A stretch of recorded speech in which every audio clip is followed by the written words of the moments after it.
and Rankin's advice was simple. Japan would need a steel mill, but first, before that, it would need well-trained engineers.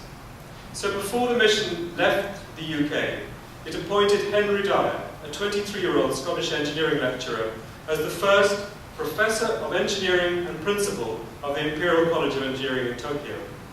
Dyer left for Japan in April 1873, together with a faculty of 13 teaching staff, 7 of whom had graduated from Scottish universities. But so rushed was his appointment, he had to use the outward voyage to write an outline for a 6-year engineering course.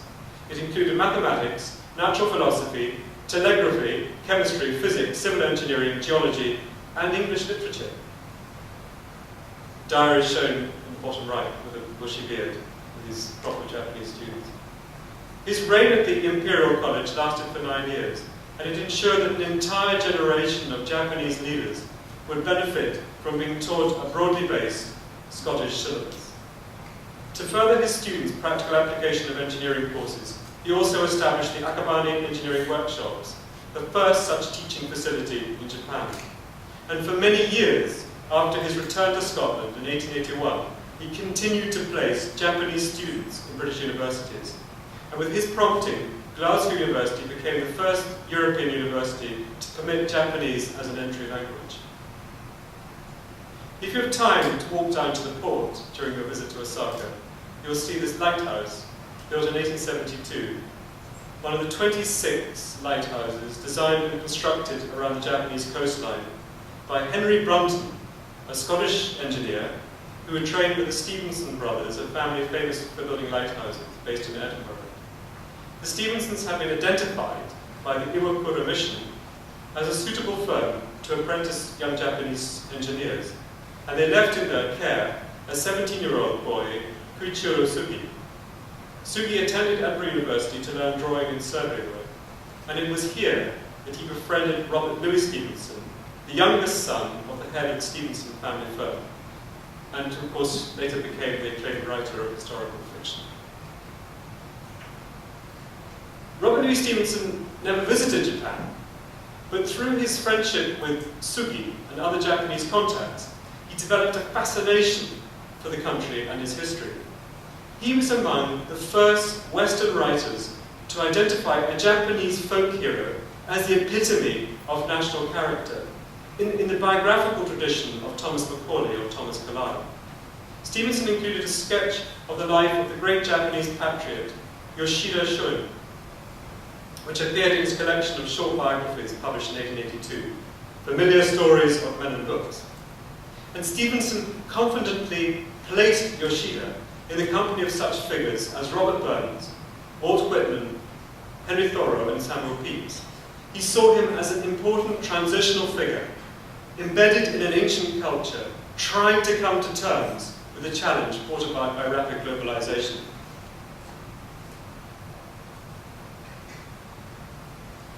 Yoshida represents the samurai class whose purpose has been extinguished by the advent of professional bureaucracy, and who were finding it increasingly difficult to preserve the purity of an island culture.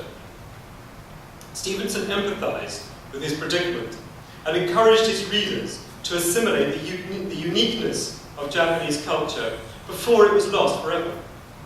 The use of heroic figures, such as Yoshida, as a literary device to embody distinctive aspects of national character appears again and again in the works of Stevenson and Walter Scott, as they observed the transition of Scotland from the hopelessness of a failed state to become an equal partner with England in the creation of the British Empire and its eventual domination of the global trading system.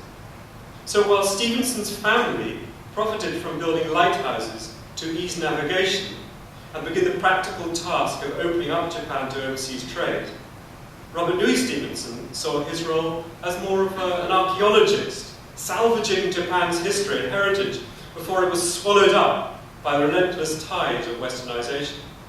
He appointed himself as the keeper of Japan's distinctive national identity, and he finished his essay on Yoshida with this observation: I hope the reader will not fail to perceive that this is as much the story of an heroic people as that of an heroic man.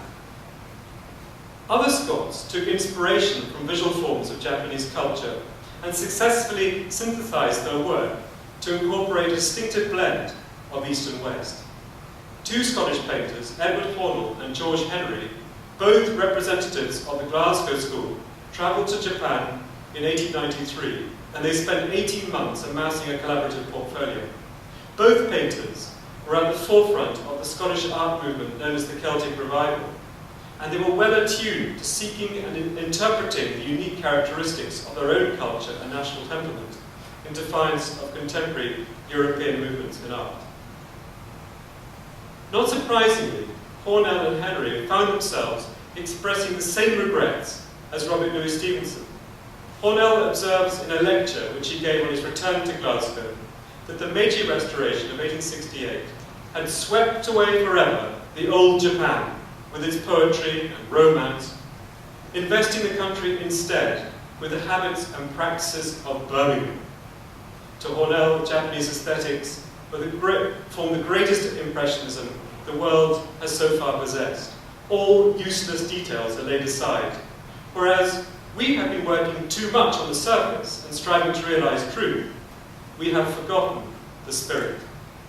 The most enduring memory of this period of intense assimilation of Japanese culture is embodied in one of the world's most distinguished arts and crafts buildings, the Glasgow School of Art.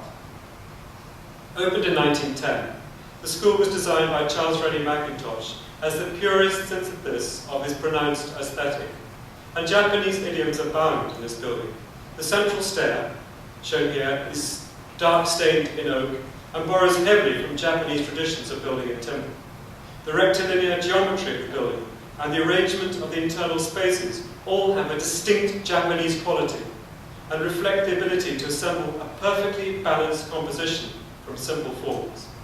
But it is in the tranquility of the two-story library, held aloft on mighty timber columns, that one feels the presence of the Zen Buddhist temple. In 1911, the year after the School of Art opened, Admiral Togo, the victor of the Battle of Tsushima, visited Glasgow.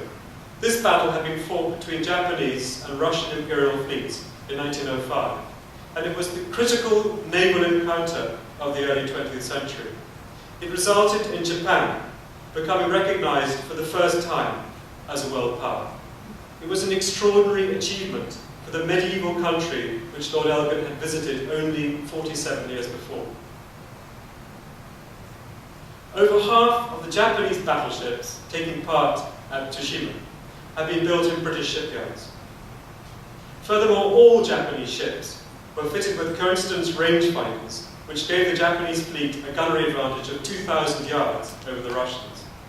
The resulting accuracy enabled the Japanese to outgun their opponents and destroy or capture 29 of the 38 Russian ships.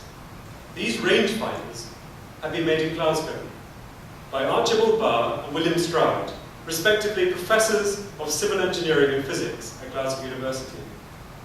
Admiral Togo visited the factory of Barr and Stroud, and he thanked the management, and he thanked the workforce.